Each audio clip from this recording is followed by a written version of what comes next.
Okay, we're going to be talking about close reading. Have either one of you done it in your classrooms? A little bit with social studies and science. How'd you do it?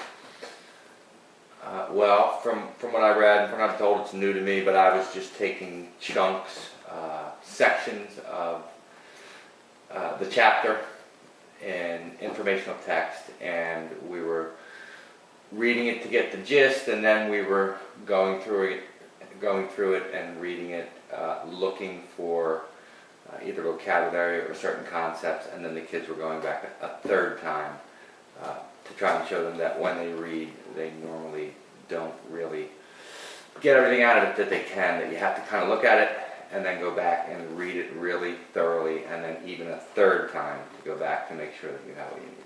Okay, so what do you think the goal of close reading is?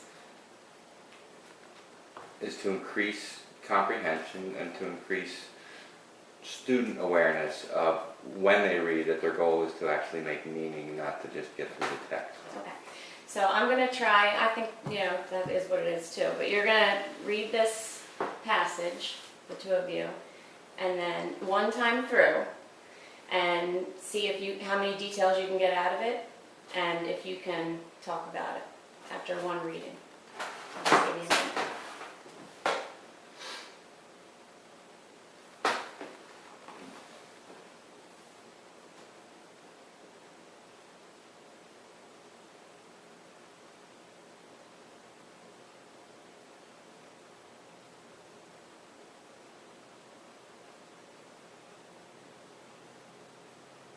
You just read the first paragraph.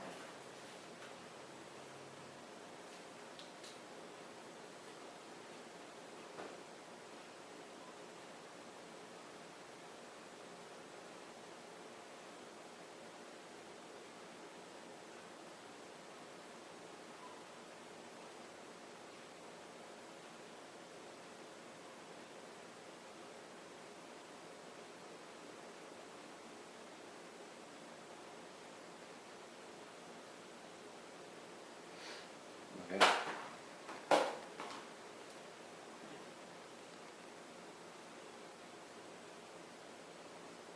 Okay. You think you could have a conversation about that piece? I cheated a little bit. I kind of reread a couple sentences because I was confused, but yeah. Okay. So I just want you to know that comes from Discourse. It's called a book called Discourse on Method and Meditations in First Philosophy, and it was written years and years and years ago. I think I read it. Did you? It's the Lexile on that is 1700. So I figured how you felt reading that is how kids feel reading At their grade level? at their grade level now, most kids. So close reading is supposed to eliminate, the You're doing great. Keep going. close reading is supposed to eliminate the, just how the kids approach text. I mean, not eliminate it, help them with how they approach different texts. So the text complexity has been rising.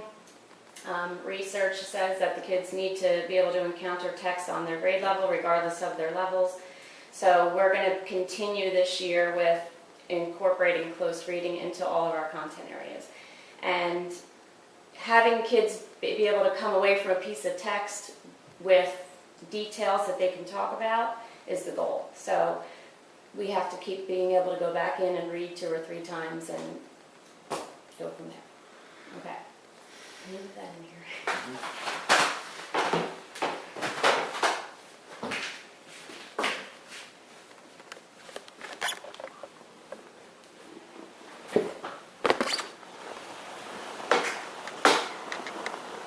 Can you see it?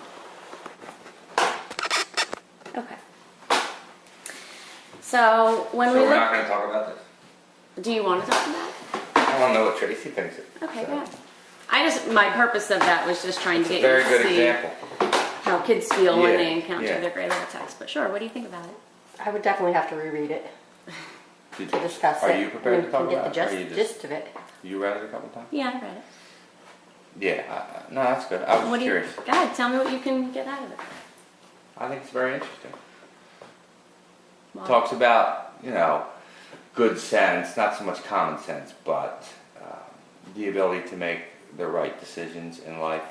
Doesn't have anything to do with what you're endowed with. It's more like the people who think they know everything and what to do and the right thing. These are the people that are usually going to make the biggest mistakes because they think they know right away what to do, what's right, what's wrong, so they go through, like running a race. And the people who slow down, and even though we're all endowed with different abilities, if they slow down and take their time, they're actually going to be better off and make less mistakes throughout their life because They're going to think it through. They're going to think it through, and it actually it goes with the close reading. It does. It's like, this is a philosophy of life, and yet in reading it's the same thing. I think I'm a good reader, so I would tend to fly through things, but people who aren't good readers and read this slower would probably be able to talk more about it than I would because I think I can read well. Yeah, but that was the 1700 Lexile. You read it once through, and you got the gist. But if I asked you details, you would automatically go back into the text because that's what good readers do. So that's what we're trying to do. We're trying to create kids through modeling and repetitiveness how to do that. How when you cannot recount something with details and have a discussion about it, you know that you need to go back in. And as teachers, we'll be setting the purpose for them in the beginning, but the goal in the end is for them to be able to encounter any text and do what they have to do to get through it. So, And to teach them the skills to pick it apart. yeah, and the skills not just in reading. You want them to take these skills into anything that they do, any class that they take. Okay, so the Common Core is trying to do a few things. I mean, people have their shortcomings about it. Like some people love it, some people hate it. But the goals, the basis for what they're doing is good. It's just the way it was rolled out leaves a lot of questions. So they're trying to improve teaching and learning. They're emphasizing kids they want them to have independence and perseverance when they're encountering text. They're trying to foster the ability to construct arguments because in order to be productive adults in society, you need to be able to, use your knowledge, read, and have discussions and be problem solvers. And we need to start that at a young age. Research shows that the kids are not college and career ready, and that's what this Common Core is trying to do. And the communication that kids have, they're trying to take away from, the teacher should be a facilitator and have the kids have more discussions about text. So that's the goal. Do you see any other? No, I just think of Liam with the second one.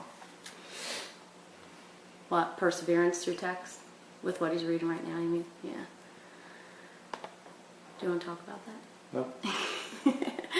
Some of the concerns that teachers have are the increase in text complexity. They want kids, the Common Core is expecting kids to do more, but they keep raising the text complexity too. And what happened with the close reading over the past few years is people thought that all of the other reading skills were going to be put aside, but we still have to teach all of them. We still have to teach them how to comprehend and ask those simple questions too. But we want to move toward the deeper questions and, get the kids ready to be able to do that at a younger age, because even when the kids are getting into their adolescence, teachers think that they're coming to school, they should already know how to read, but they don't.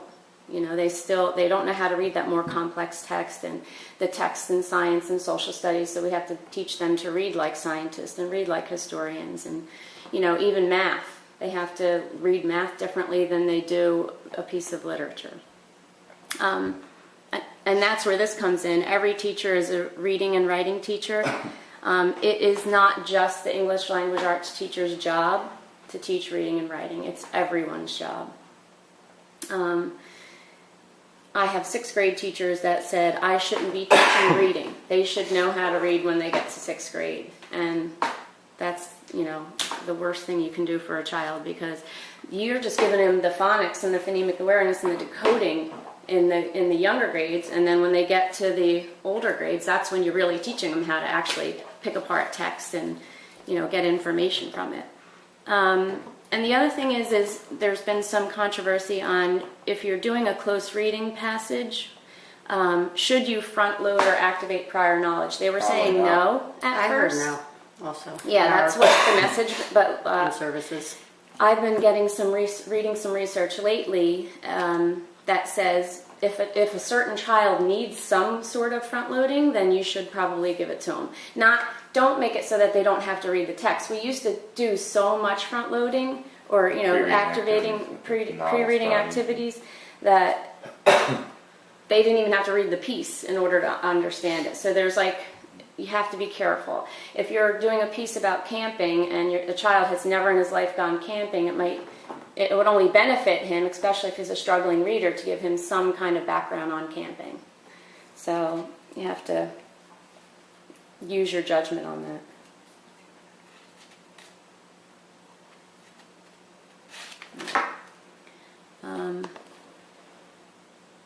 Some of the things that we'll talk about is, what close reading is and the attributes, when and how we should teach it. Because do you think everything should be read closely? No, it's in addition to everything else that we're teaching. What is the role of background knowledge in developing reading comprehension? We just kind of talked about that. And when should teacher provide it? And what should teachers and district leaders consider as they prepare to implement close reading? So what exactly is close reading? It's short pieces of text that kids are investigating. They're going back in. You're giving them instructional purposes each time you go back in to read it. It might be vocabulary. It could be text structure, which is a big thing now. We're really, trying to get kids to focus on the different structures. It could be, figurative language, and always we're looking to dig deeper and make more meaning. And we want to have a gradual release of responsibility. They're not going to be able to do this unless we constantly do it to them, with them, and then let them do it on their own. I mean, it's a process from kindergarten all the way on up. It's basically uncovering layers of meaning that lead to deeper comprehension. We want kids to reread deliberately, so you want to set their purpose if you have to, and then obviously you want them to be doing that on their own after a while. One of the other things when I was doing research for this that I found that's new to me is a lot of teachers have been focusing on standard 1, 2, and 3 for their questioning, which is finding evidence, the author's message, and how characters feel, and those are great questions, but this research is saying that we need to move more towards standards 4 to 6 about the craft and structure of the text, really setting a purpose of finding out, why the author chose this, different structure. Like, say they're using repetitive phrases throughout the text. So you might set a question like, why is the author doing this, and how does it affect the story? More so than just, can you find out what the repetition is? Asking them why they're doing that. And then also standard 7 to 9, integration of knowledge and ideas. You would save those questions for later in the book because obviously they need to have more of the knowledge of, like if it's a chapter book, they need to have it mostly read before they can do that. And one question might be like, why do you think the author chose to use journaling throughout the story, or whatever it is? But some questions are better left towards the end of the book.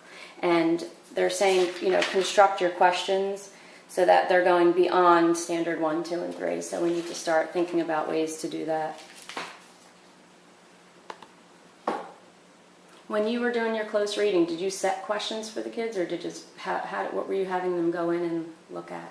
Do you remember? Yeah, it was the Revolutionary War, and there were some. Yes, there were questions that they had to pick out, like, what year this, what place that, what place this. But then at the end, there were deeper meaning questions like, why do you think the Red Coats chose to fire at the Boston Massacre and that kind of stuff, to get them just talking about, because there's really no right or wrong answer. It's just them being able to give evidence based on what they read and say, well, in light of all the acts and they felt threatened by the colonists and things like that. So. Okay. And in the journeys, they have all of these questions prepared for you. So that'll help. No, but I did have kids last year. You know, I did close reading every week, you know, at least once or twice. Run stuff off, mostly with the informational text, but then during, you know, what's it called? Not bear time anymore. The steps. Independent reading time? Yeah, I had kids come to me and say, you know, I had to go back and reread this page or this conversation, you know, 3 or 4 times. That's close reading, right? They were asking. So I was close. I don't close read the whole book, right? No. I said, no. I said, but if you don't understand, instead of continuing to read, close reading is, hey, I got to go back 2 or 3 times so that you can move on. And so the kids, some of them make a connection. Like they asked me, am I close reading when I reread? That's good. Well, we do a lot of it with poetry.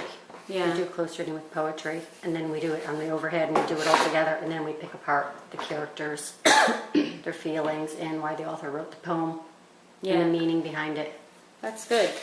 I was writing down some of the things that they had in the, there was research done by Coleman for the Common Core, and they said make sure that you use varied genres, so poetry, songs even, speeches like primary source documents, Martin Luther King's speech, little biographies, articles. Make sure you're hitting everything.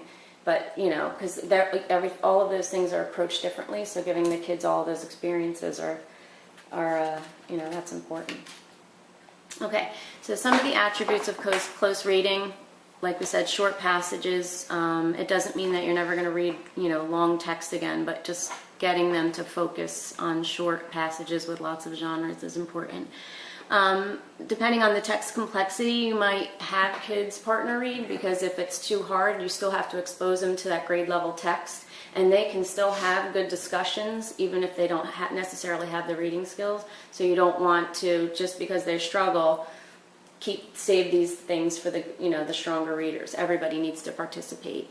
Another way to do that is student groups can do read alouds. Different, you know, kids can, like, not round robin reading, but you could have kids volunteer, have them practice first, and then do the reading, or the teacher can read it. Specific text-based questions that focus on the curricular objective, those would be set by you, and then, you know, after a while, you're going to get kids to start creating their own questions and asking themselves questions as they read. And this discussion must be student-centered. That you have to learn to foster that between the kids, get them to pick apart things, and it really is. But you know, do you have any suggestions? How do you do it? Did you get kids doing that, or you still have to guide it? Pretty much had to guide it. But what happens is, some kids will realize, if you do it a whole class, and someone is willing to volunteer, and then 3 other people volunteer, they realize that their answer or that their thoughts were that their answer was limited. It just kind of touched the surface, that it was very literal, and then they're afraid to volunteer. But in like paired or smaller groups, they were more willing to be wrong and realize that, wow, they really weren't thinking in terms of the whole concept or a deeper meaning, that they were just, I just remember this one thing. There was a political cartoon where the colonists were on the shore on the Atlantic coast, and the ocean was in the middle, and you could see England over there, and they had all the acts, Stamp Act and all that stuff, and they were throwing the bags in the Atlantic Ocean. And a couple of the kids said that showed that they didn't agree with the acts, and they were throwing them in. But then I had kids say that the colonists were just littering because they didn't care anymore. And so if you do that as a whole group, then the kids start to feel, but in a small group, they were more willing to take those chances because the whole class wasn't going to hear and so it just showed them that they had to think more about what they were reading when they were in a small group. So it's hard to get them. I could always put them in a think, pair, share. Then they have a partner, or they talk about Yeah, it. Then they don't know right. who's giving the information. Mm-hmm. But the sharing class discussions information. are so good because you get so many points of view, but then you get kids that are afraid because they realize that they're really just not ready or weren't ready to think on the level that other kids were. Well, maybe if they're doing that, if they're think pairing, sharing, or partnering up, and you're going around and you say you kind of meet with the small group, and then when you get together as a class, maybe it'll give them the confidence to share more. Because we do have to move towards that. That's something that we need to think about, I guess, how to get them to do that. Yeah, they're afraid. They're just afraid a lot of times of being wrong. They really are, and what others will think. And even when they're right, they think that way, but they don't know if they're going to be right, so they won't share. And it's tough to get them to just on their own chime in and say, "Well, I hear what you're saying, but here's what I think." And it's just there's not as much of that as I would like. Yeah, but what I think does happen, I think we all want more of it, but do you think we give up sometimes because it's not easy to get them to do it? Or we Well, say, there's time constraints, Yeah. so, but no, I mean, sure, I guess some people do give up, but... Because I hear a lot of people say, oh, they can't do that, they can't do that. But I think if you stuck with it and, even if the discussions weren't what you wanted them to be in the beginning, I think they would move The toward difference it. from, fall to spring is huge, but... I think we need to keep that in mind, like that the prize is going to be at the end. And they're going to start, point A, and if we can just get them to point B by June, even halfway there, it's We could important. also have them journal, because some people might not, they just don't want to speak out loud, so they can do it in a notebook and have discussions that way too. That's true, and that's the next thing the CCSS is doing. They really want the kids writing about their reading, and reading multiple texts on the same topic and being able to construct and discuss in writing and verbally, about what they're learning.